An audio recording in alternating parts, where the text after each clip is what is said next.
사사기 16장에서 18장까지 함께하고 있습니다. 먼저 이제 16장은 이제 삼손이 이제 말년에 죽는 장면을 말씀하고 있습니다. 우리가 삼손 스토리를 보면은 어떤 생각을 갖게 하냐면 이런 질문을 갖게 합니다.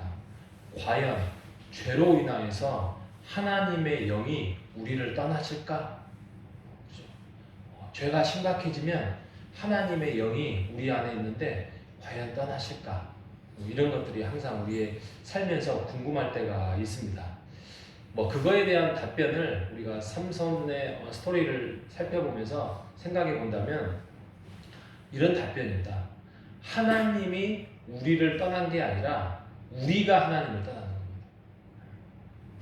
이거는 그 누가복음 15장에 보면 그 탕자의 비유와 똑같습니다.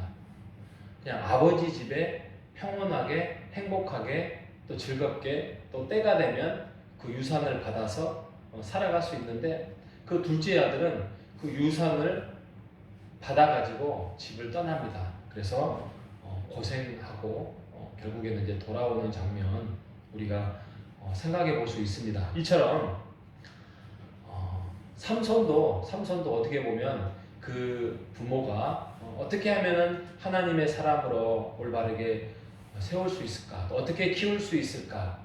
그렇게 키웠습니다. 그리고 아니나 다를까 하나님의 사사로 부름을 받습니다. 그런데 그는 어렴풋하게나마 하나님에 대한 의식은 있지만 그가 하나님으로부터 부름을 받은 것에 대해서는 그렇게 책임감 있게 행동하지 못합니다. 그리고 자기 마음대로 행동합니다. 자기 마음대로 살고 자기 마음대로 결혼하고 자기 마음대로 행합니다. 결국에는 집 나간 자녀와 똑같이 이것을 로마서에 가면 성령이 한탄한다라는 말입니다.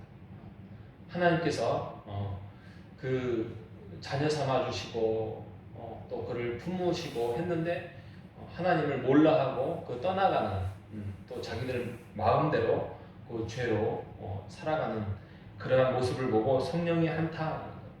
그래서 회개는 집으로 돌아오는 것이다. 이렇게 우리가 정의할 수 있습니다. 그래서 아까 질문을 다시 한번 제가 말씀드리면 죄로 인하여서 하나님 영이 떠나는 게 아니라 우리가 지금 떠나가고 있는 것이죠. 그리고 그것을 돌아오게 하는 것은 우리가 하나님께로 돌아오는 것이다 라고 우리가 말씀을 정리할 수 있겠습니다. 삼손은 아까 말씀드린 것처럼 알면서도 순종하지 않습니다. 왜요? 순종하지 않을 때 그 편안함 그리고 달콤함 그 죄로 인하여서 찾아오는 그 달콤함을 삼손은 압니다. 그리고 그게 즐겁다는 것을 압니다. 뭔가에 속박되지 않는 것에 대한 즐거움. 하지만 이 편안하고 이 즐거움이 시간이 지나면 어두운 그늘과 또 인생의 어려움이 찾아온다는 사실을 우리가 삼손의 스토리를 통해서 알 수 있습니다. 결국에는 이게 하나님과의 관계에서 멀어지죠. 그리고 내 인생에 얼마나 이게 해악이 된다는 것을 멀리 떠나보면 알게 된다는 사실을 우리가 삼손의 스토리를 통해서 알 수 있습니다. 그런데 오늘 삼손의 마지막 말씀을 보면 삼손이 그래도 하나님과의 그런 관계를 깨닫게 됩니다. 그 관계를 깨닫고 난 다음에 자기의 순교로 인하여서 결국에는 하나님 앞에 회개하고 그 삶을 마무리 짓는 그러한 좀 안타까운 사사의 모습이 나타나게 되어 있습니다. 사사기 17장과 21장은 한마디로 말하면 사사시대가 얼마나 부패하고 타락하였는지 영적으로 깨우침이 없는지에 대해서 아주 적나라하게 말씀하고 있습니다. 오늘 읽었던 그 뒷부분의 말씀을 보면 이렇게 말합니다. 왕이 없으므로 자기의 마음대로 자기의 생각대로 하겠다. 이게 사사기의 주제예요. 그러니까 사사들도 있었지만 사사들도 그렇게 하나님의 뜻대로 앞에 있었던 모세나 여호수아처럼 행하지 못했다는 것입니다. 그래서 오늘 17장에 보면 한 미가라는 사람이 에브라임 지파에 있습니다. 그의 가정은 가정의 우상을 만들었습니다. 불순종했지요. 우상 숭배했지요. 기준과 판단이 없으니까 불안하니까 어떤 눈에 보이는 우상을 만듭니다. 성경의 말씀을 가지고 판단의 근거와 기준을 삼았으면 훨씬 평안하고 행복한 삶을 영위하고 있을 것인데 우상을 의지합니다. 근데 당연히 우상을 의지하다 보니까 더 불안하지요. 근데 마침 떠돌아다니는 제사장, 레위인이죠. 레위인을 가정의 제사장으로 삼습니다. 그러면서 만족을 합니다. 아, 저 사람은 레위인이구나. 그러면 옛날에 어떤 말해 보니까 레위인이 제사장 노릇을 하고 선지자 노릇을 했으니까 우리의 가정에 행복을 가져올 거야. 그러면서 연봉 협상을 하면서 채용을 하게 되죠. 어제 수요 기도에 제가 말씀한 것처럼 레위인은 12지파가 책임을 져줘야 되는데 책임을 져주지 못하니까 그 먹을 것을 해결하기 위해서 떠돌아다니는 그 사사시대의 그 안타까운 모습을 지금 고발하고 있습니다. 결국에는 그 레위인을 제 가정의 제사장으로 사서 그는 채용합니다. 그리고 이제 우리의 가정은 하나님께서 복을 주실 것이다.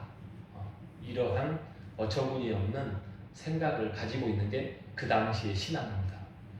그리고 18장은 이제는 한 가정의 몰락의 우상 숭배가 아니라 이번에는 한 지파의 그런 하나님이 없는 어리석음의 행동을 고발하고 있죠. 단지파죠.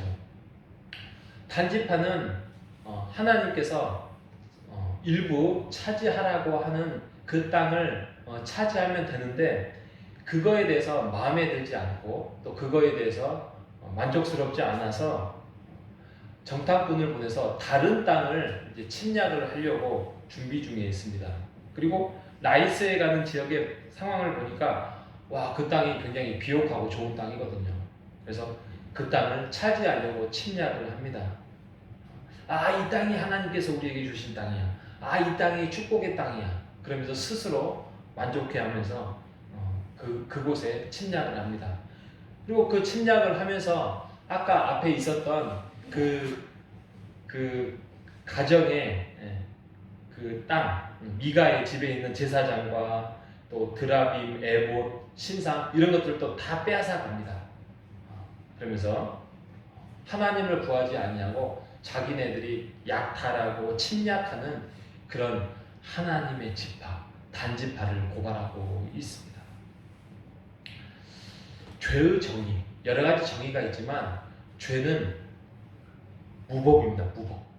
옛날에 황야의 무법자 같은 데 보면 그 총이 어떻게 보면 신이지요. 그래서 그 총으로 그 지역을 거의 차지하게 되죠. 그러니까 황야의 무법자입니다. 그러니까 법이 없어요.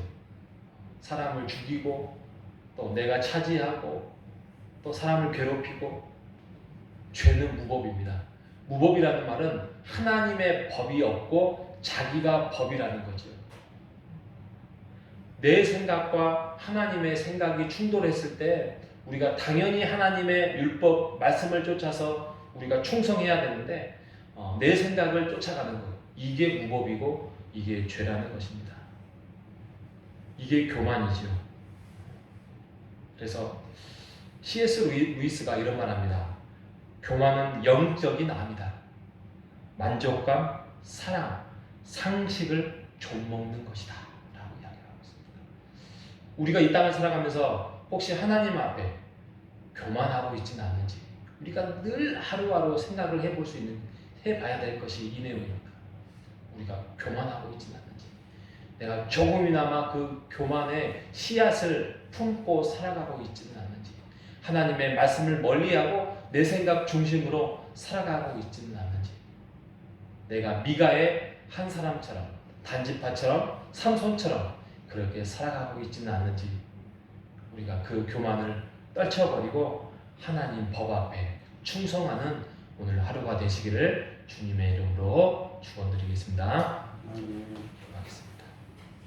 하나님 아버지, 교만이 얼마나 영적인 암인지, 그래서 우리에게 찾아오는 기쁨과 만족과 영적인 사랑과 감사를 잊어버리게 하는지 우리가 다시 한번 말씀을 통하여서 깨닫게 해주셔서 감사합니다. 우리가 죄로 인하여서 무법자로 살지 않도록 인도하여 주시옵소서. 살아계신 예수님의 이름으로 기도합니다. 아멘.